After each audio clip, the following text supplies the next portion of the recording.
ચોથા વર્ષે મેઘ, પરમાર્થને કારણે ચારો દરિયા દે, સરોવર કેતા ઝાડ. આપણી પાસે કાંઈ લાગણી ખરી એની? તમને ગમે એવો તડકો લાગ્યો હોય, ત્રણ પાનનો એવડો હોય, એના છાયા નીચે ઉભા રહો તો તમને શાંતિ મળે, પણ એ તમારા આગળ બદલામાં કઈ માગે નહીં. પછી તરસ લાગી હોય, કોઈ નદી હોય, તળાવ હોય, ગમે એમાં તમે ખભો ભરીને પાણી પીવો તો આપણી પાસે કઈ માગે કે તમે પેલા 50 રૂપિયા આપો પછી પાણી પીજો? એવી રીતે આ સંતો છે એ પરમાર્થી છે. એને જગતના જીવ આરે કાંઈ લેવા દેવા નથી, કોઈની પાસે અપેક્ષા નથી, મમતા નથી, મોહ નથી, કોઈના પ્રત્યે એવી લાગણી, પ્રેમ ભાવ સિવાય બીજું કાંઈ નથી. એને કેવલ પ્રેમ અને ભાવ હતો. એટલે સંતોએ કીધું ને કે વાલો મારે પ્રેમને વસ્તુ રાજી. એમાં શું કરે પંડિત મહેતા?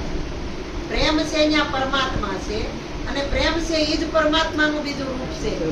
પરમાત્મા કઈ 4 હાથ વાળો ને 2 મોઢા વાળો, 4 પગ વાળો, 2 પેટ વાળો, 4 વાહા વાળો એવો ભગવાન ક્યાંય છે નહીં. આપણા ગુરુ મહારાજે આપણને બતાવ્યું, જીવતો જાગતો બોલતો ચાલતો ભગવાન હોય તો મોટામાં મોટો ભગવાન મહારાજ તમારા માટે સદગુરુ છે.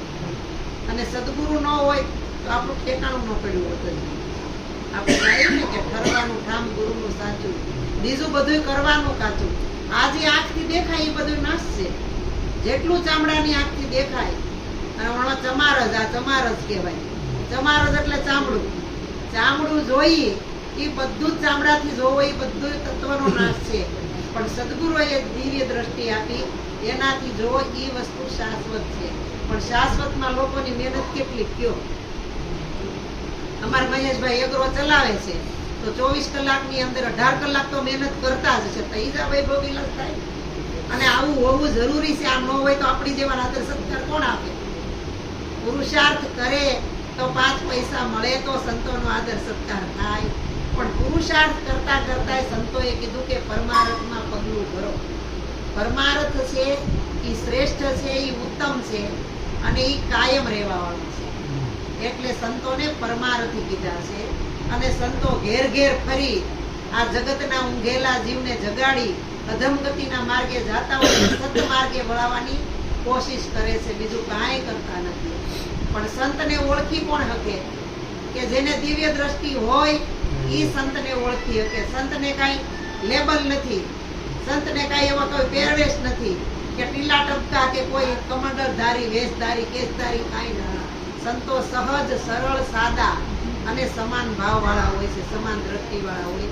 પણ એની નજીકમાં બેહો, એના મુખમાંથી હમણાં મહારાજે ભજન ગયેમાં કડી આવે કે સંત કે મુખ કી સુનિએ રે વાણી, સુનત મિટાવે ચારો ખાણી.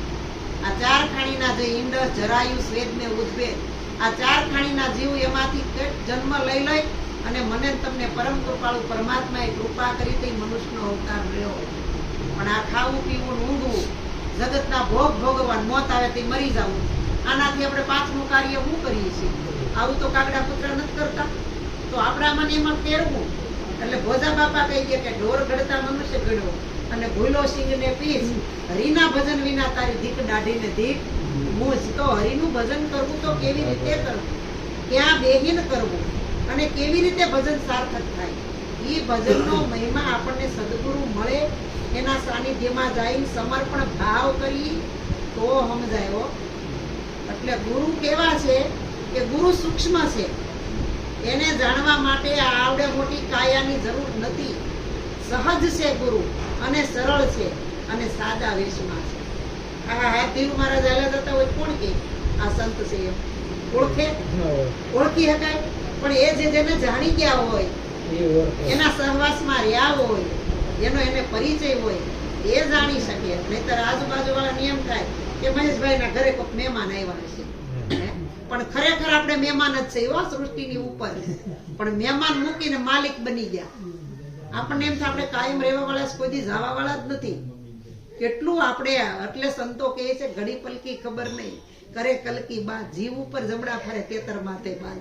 આપણી બધાની માથે, દરેકની માથે કાળનું ચક્ર ઘુમરી મારી રહ્યું, ફરી રહ્યું, ક્યારે ઉતરી અને કોળીઓ કરી જાય અને આ શરીરનો નાશ થઈ જાય. પણ અંદર બોલવા વાળો છે ને એ અવિનાશી છે, એનો કોઈ કાળે નાશ નથી. ગીતાજીમાં કૃષ્ણ ભગવાને કીધું કે હે અર્જુન, હું અજર અમર ને અવિનાશી છું, હું જન્મતોય નથી અને મરતોય નથી. ત્યારે અર્જુન કે એવા તોડા હું મારો છો ખોટા?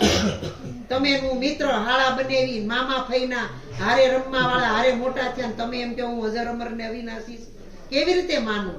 તો કે મને અગ્નિ બાળતો નથી, પવન હુકવતો નથી, પાણી ભીજવતો નથી, શસ્ત્ર છેદી હકતો નથી, અને હું આવવા જવા વાળો નથી. પણ એ હું જાણું છું, મને મારી ખબર છે, તને તારી ખબર નથી. એટલે કૃષ્ણ ભગવાને કીધું મને ભજે ઈ મારો રે અર્જુન, મને ભજે ઈ મારો. કૃષ્ણમાં આખું જગત છે, પણ કૃષ્ણમાં બધાય છે નહીં. એને ભજે ઈ એના.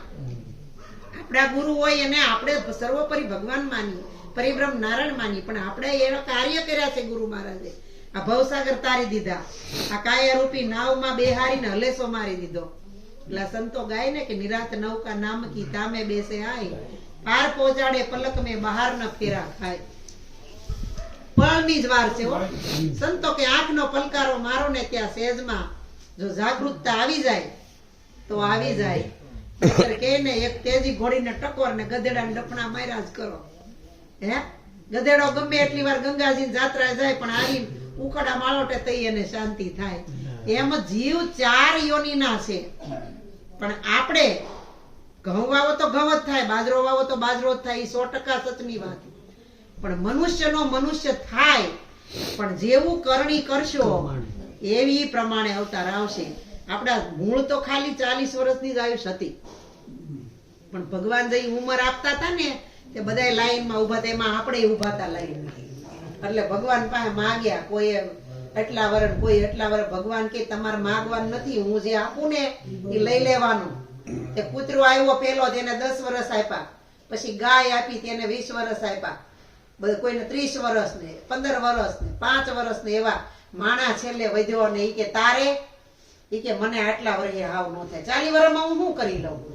10-15 વર્ષ મારું બાળપણ વહી જાય, પછી જુવાનીમાં વહી જાય, પછી આ કામ ધંધો ભેગું કરવાની લાઈમાં વયું જાય.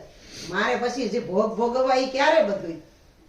તો ગાય કે મને આટલા બધા વર્ષ આપ્યા છે ને, મારે આવા અવતારમાં પૂરા નથી કરવા. હાલે 10 વર્ષ મારા લઈ લે.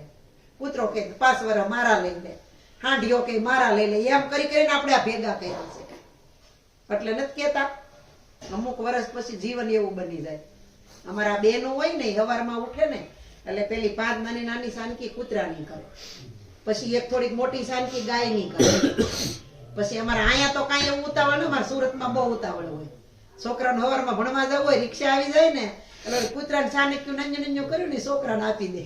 એટલે ઓલા કૂતરાને જે ભડકા ભર્યા કરે. અને ઓલા ઘરવાળાને કામે જવું હોય, ગાયનું કર્યું હોય એને આપી દે, બિચારો ગાય જેવો થઈ જાય. એટલે સંતો કહે છે કે આ 4 ખાણીના જીવમાંથી વટાવી તમને શ્રેષ્ઠ મનુષ્યનો અવતાર આપ્યો છે. પણ તને મળ્યો મનુષ્ય અવતાર માંડ કરીને, તે તો ભજો નહીં ભગવાન હેત ધરીને, માટે ખાઈશ જમનો માર પેટ ભરીને. તું રામનું નામ સંભાળ. રામને સંભાળવાની વાત નથી કરી, રામનું નામ લેવાનું કીધું. નિરાંત નૌકા નામ કી. નિરાંત મહારાજમાં બેસી જાવ એવું નહીં.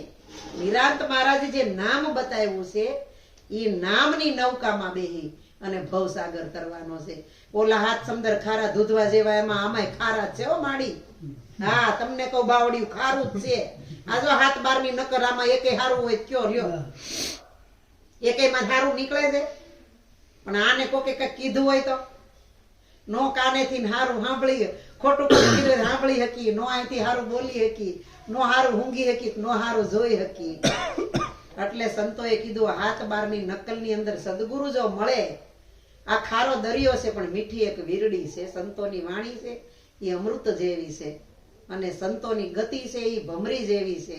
કોઈ જીવ એના આગળ આવે, એને એના સાનિધ્યમાં લઈ શબ્દરૂપી ડંખ મારીને જાગૃતતા લાવી દે, અને જો જાગી જાય ને હામો ઝાડ થઈ જાય તો ગુરુને થાય કે આ મારા કામનો છે. પણ મારી જેમ ગુંડલું વળી જાય તો છોડી દે. એટલે સંતોની ભાવના શુદ્ધ ને પવિત્ર ને